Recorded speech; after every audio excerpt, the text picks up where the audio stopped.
निवेदन करूंगा, दुनिया में ऐसा कोई समस्या नहीं जिस समस्या का कोई निदान नहीं। हर समस्या का निदान है, पर निदान किसी दूसरे के पास नहीं, निदान केवल मेरे भोले नाथ के पास में है। आपको अगर किसी समस्या का सफल आनंद चाहिए तो शंकर की शरण में जाओ। आपको सीहोर आने की भी जरूरत नहीं है, आपको हमसे मिलने की जरूरत नहीं है, आपको पंडित प्रदीप मिश्रा के पास नहीं आना, आपको किसी बाबा जोगी के पास नहीं जाना, आपको किसी के बेल भभूति लेने नहीं जाना, आपको तो शिव के पास जाना।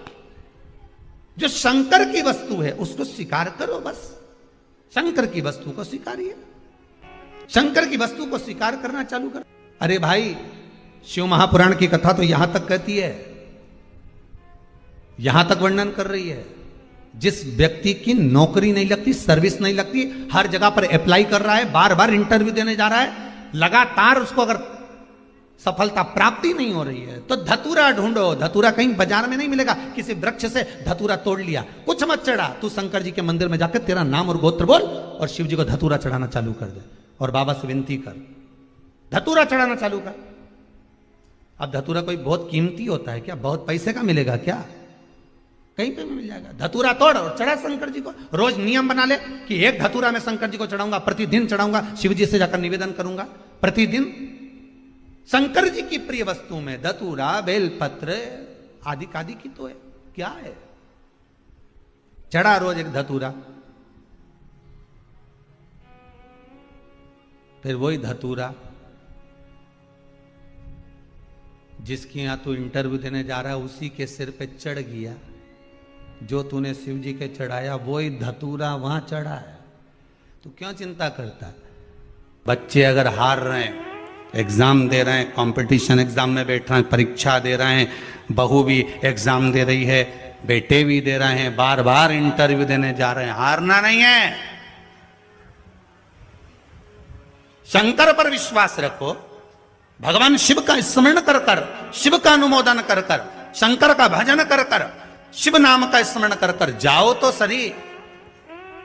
सबसे ज्यादा खुशी इस बात की है आज के पर्चों में कि इसमें जितने पर्चे हैं इसमें सबसे ज्यादा पर्चे इस बात के हैं कि मेरे बच्चों की सरकारी नौकरी लग गई, जॉब लग गई, ये लग गया, वो लग गया। सबसे ज्यादा खुशी इस बात की। और फिर निवेदन करूंगा, ये पर्चे हमारे जाने के बाद यहीं रहते हैं, आप भी पढ़ लिया करो। हम थोड़े बहुत नहीं पढ़ पाते हो तो आप पढ़ लेना, पढ़ लिया। खुशी इस बात की है, हिम्मत ना हारिएगा, हारिया ना हिम्मत विसारिया ना राम। शंकर का अनुमोदन करते जाओ, शिव का स्मरण करते जाओ, भगवान की भक्ति को धारण करते जाओ, आगे बढ़ते जाओ।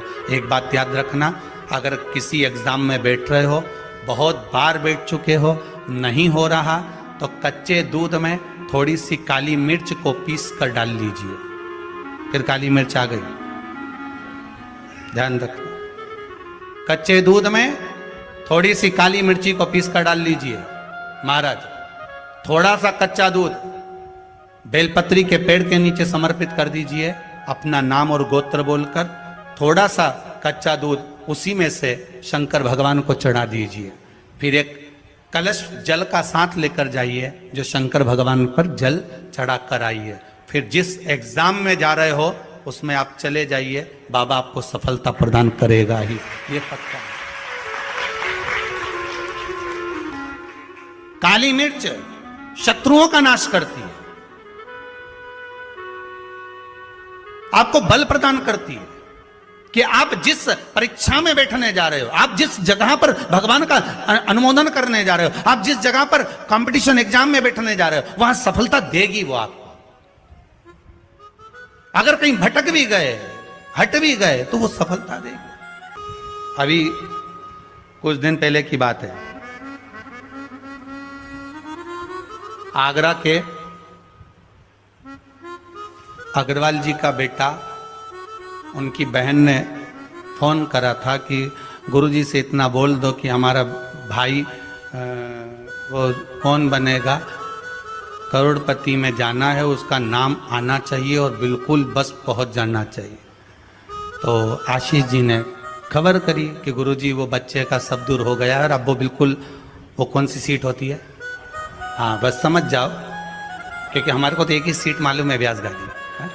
तो उस सीट पर वो बैठेगा, गुरुजी उसका सब दूर हो गया, बस वो वहां तक पहुंच जाए, क्योंकि अब आखिरी है, उसमें भी बहुत सारे रहते हैं, उसमें तुरंत बस उसका आना चाहिए। तो आशीष बोले, हमने कहा बाबा का नाम लेकर जाएं, होगा क्यों ना होगा, पर वहां तक तो पहुंच जाएगा वो। उसके बाद तो आशीष जी ने उनकी बहन को फोन कर कर कहा कि गुरुजी बोल रहे हैं वहां तक तो पहुंच जाएगा। उसके बाद तो कहा, उसके बाद तो मेरा भाई बड़ा, आप चिंता मत करो, बस वहां तक पहुंचा दो। उसके तो हमने कहा आशीष बस बता दो, शिव जी का स्मरण करो, पहुंचो। पहुंच गए।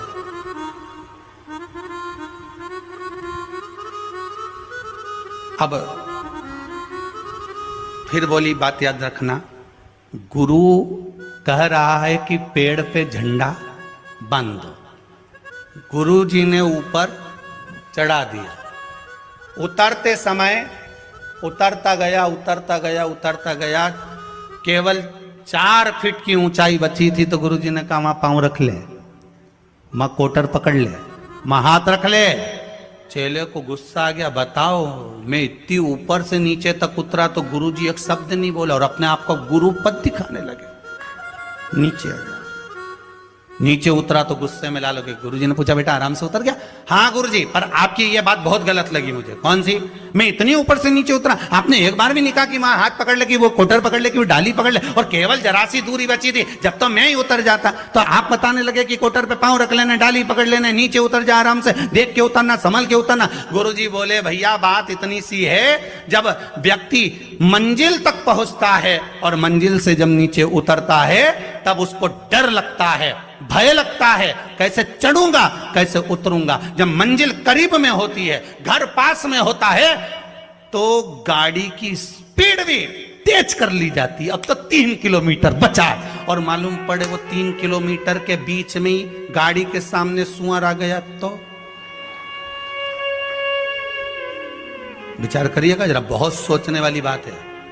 पशुपति व्रत आप कर रहे हो, पशुपति व्रत आप धारण कर रहे हो, पर निवेदन केवल इतना सा है कि आपकी स्पीड का ध्यान रखना, आपकी स्पीड का ध्यान रखिए। आप शंकर का भजन कर रहे हो, आप स्पीड का ध्यान रखिए।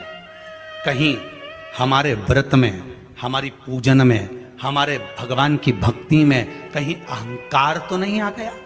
वो स्पीड देखना पड़ेगी। अहंकार तो नहीं आ गया, अभिमान तो नहीं आ गया? हम भगवान की भक्ति में डूबने वाले हैं, भगवान मिलने वाला है, बिल्कुल सम्मुख में हमारा काम होने वाला है, पर हम क्यों नहीं पहुंच पा रहे? हम वहां तक क्यों? कई लोगों के साथ होता है, सामने